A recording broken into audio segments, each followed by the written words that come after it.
కుసుమ సాగు రైతులకు లాభాలు తెచ్చిపెడుతుంది. మార్కెట్లో వీటికి డిమాండ్ పెరగటంతో రాను రాను ఈ పంట సాగు విస్తీర్ణం పెరుగుతోంది. తక్కువ పెట్టుబడి, అతి తక్కువ సాగునీటితో ఈ పంట పండుతుండటంతో సంగారెడ్డి జిల్లా రైతులు యాసంగిలో కుసుమను సాగు చేపడుతున్నారు.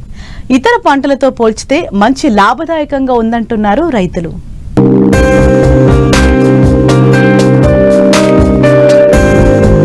తక్కువ పెట్టుబడి, తక్కువ నీటితో సాగు చేసే పంటల్లో తెల్ల కుసుమ ఒకటి. దీన్ని పొడి నేలల్లో ఎంచక్కా సాగు చేసుకోవచ్చు.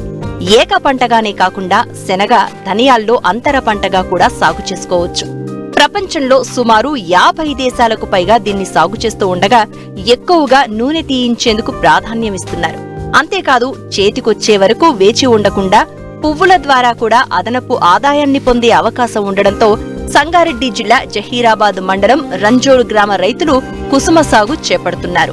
మనము ఎప్పటికీ కూడా ఇది న్యాచురల్గా ఆరోగ్యానికి మంచిగా ఉంటుందని కుసుమ పండిస్తాము. పోయిన సంవత్సరం కూడా పండించాము. ఇది మన ఇంటి కోసం, ఇది ఎప్పటికి కూడా ఇదే నూనె వాడతాము. ఇది చాలా మంచిది ఉంటుంది ఆరోగ్యం కోసము. తెల్ల కుసుమ అంటారు దీన్ని. అది 20 కిలోల మనకు వచ్చేది 8-9 క్వింటాల్ వస్తుంది. అది ఒక్క క్వింటల్కి మనకు 26 కిలోలు 25 కిలోలు నూనె వస్తుంది ఒక క్వింటల్కి. మార్కెట్లో ఇప్పుడు దీని ధర 7,000 దాకా ఉంటుంది, 6-7 దాకా ఉంటుంది క్వింటల్కి. పురుగు మందు వాడినాము, ఖాళీ అది దోమ అవుతుంది. దోమ పురుగు ఏమన్నా ఉంటే తేనె, అది చాలా తేనె ఎక్కువ అవుతుంది దీనికి. దానికి మందు వాడినాము 2 మాటలు అంతే. దాని తర్వాత ఏం వేయలేము దీనికి. ఎరువు కూడా ఒకటేసారి విత్తనం వేసేటప్పుడు ఎరువు వేసినాము. ఇక దాని తర్వాత ఎరువు ఏం వేయలేము. మనకు 5 ఎకరాలు ఉన్నది. 5 ఎకరాలు ఇప్పుడు 3 ఎకరాలు కుసుమనే ఉన్నది మొత్తం. మార్కెట్లో తెల్ల కుసుమలకు స్థిరమైన ధర ఉండడం, అడవి పందుల బెడద లేకపోవడంతో రైతులు వీటి సాగుకు మొగ్గు చూపుతున్నారు. 120 నుంచి 130 రోజుల్లోనే పంట కోతకు వస్తూ ఉండడంతో కుసుమ సాగుకు మొగ్గు చూపుతున్నారు. ఇక్కడ మన వెనకాల చూస్తుంటే దీన్ని కుసుమ, తెల్ల కుసుమ పంట అంటారు.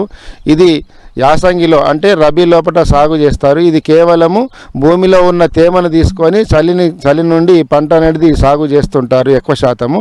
ఈ రబీ పంట లోపల మన జైరాబాద్ ప్రాంతంలో సుమారు 800 ఎకరాల వరకు కుసుమ అనేది సాగు చేస్తున్నారు. ఇక్కడ రైతులు ముఖ్యంగా మామూలుగా ఇప్పుడు ఈ రిఫైన్డ్ ఆయిల్స్ వాడడం వల్ల ఉన్న అనర్థాలను గుర్తించేసి గతంలో పూర్వకాలం లోపల ఈ కుసుమలు అనేది నూనె పట్టించుకొని తినేవాళ్ళు. ఇప్పుడు కూడా గత సంవత్సరం నుంచి ఇక్కడ సుమారు ఎక్కువ శాతం రైతులు కుసుమలు పండించుకొని వాళ్ళ సొంత అవసరాలకు నూనెను మిల్లు లోపల పట్టించుకొని నూనెను వాడుకుంటున్నారు. మనకు ఎకరాకు 4 కిలోల నుంచి 6 కిలోల విత్తనము అనేది సరిపోతుంది ఎకరాకు. ఈ విత్తనం ద్వారా మనకు దిగుబడి వచ్చేసి 5 నుంచి 6 క్వింటాల వరకు దిగుబడి వస్తుంది.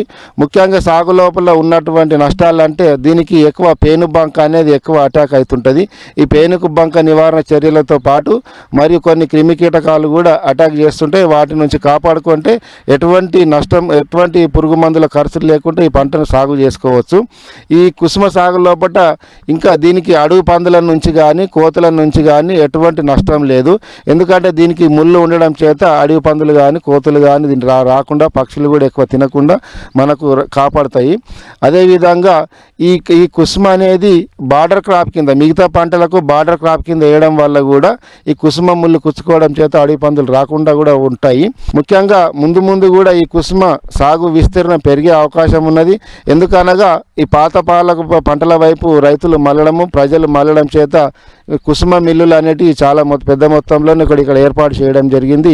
కుసుమ వల్ల ఇంకా ఇప్పుడు ఉదాహరణకు కొలెస్ట్రాల్ పెరుగుదల కానీ, గుండెపోటు కానీ, షుగర్ బీపీ ఉన్న వాళ్ళు కూడా ఈ కుసుమ నూనెను వాడడం చేత ఆరోగ్య ప్రయోజనాలు ఉన్నాయని చెప్పేసి రైతులందరూ గుర్తించేసి ఈ సాగు చేయడం ముఖ్య ఉద్దేశం. ఇక్కడ ఈ కుసుమలను నూనె కొరకు మిల్లులో పట్టియగా వచ్చినటువంటి పిండి ఏదైతే ఉన్నదో దాన్ని పశువుల మేతగా రైతులు ఉపయోగిస్తారు. మనకు మార్కెట్లో కూడా పశువుల దాన కింద దీన్ని అమ్మడం వల్ల 2 విధాలుగా ఉపయోగం ఉన్నదని చెప్పేసి తెలియపరుస్తున్నాం.